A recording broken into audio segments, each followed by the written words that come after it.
جس گھر میں باتھ روم کا دروازہ کھلا رہ جاتا ہے اس گھر میں بیماریاں زیادہ آتی ہیں۔ بارش کے موسم میں کچے پیاز کا استعمال کرنے سے آپ وبائی امراض سے بچ سکتے ہیں۔ بادام کھانے سے انسان کی عقل کے ساتھ ساتھ نظر بھی تیز ہوتی ہے۔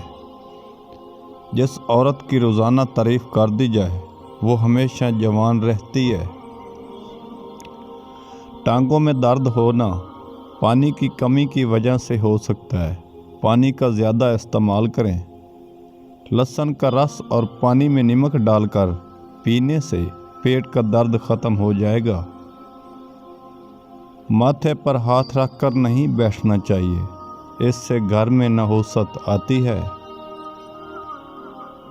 اگر آپ کے معدے کی کمزوری ہو جائے، ساگودانہ 1 کپ دودھ میں پکا کر کھا لیں، چند دن میں معدہ ٹھیک ہو جائے گا۔ مچھلی کا تیل ناف میں ڈال دیا جائے تو پیٹ کی چربی پگھل جاتی ہے۔ رات کے وقت صرف 3 بادام کھا کر سونے سے چہرے کی جلد چمکدار اور صاف رہتی ہے۔ بچے ہوئے سالن کو گھر کی چھت پر ڈالنے سے گھر میں مصیبت آتی ہے۔ ہمیشہ صبح جلدی جاگ جایا کرو، آپ کے بدن میں طاقت ہمیشہ قائم رہے گی۔ کڑوی چیزیں کھانے سے زندگی بھر کا لا علاج بیماری کا سامنا نہیں کرنا پڑے گا۔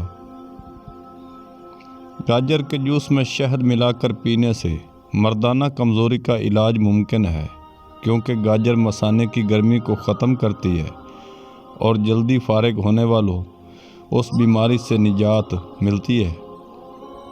علم حاصل کرنے میں ہمیشہ جلدی کیا کرو، کامیابی آپ کے قدم چومے گی۔ بھینس کے دودھ سے گائے کا دودھ ہلکا ہوتا ہے اور یہ اس لیے جلدی ہضم ہو جاتا ہے۔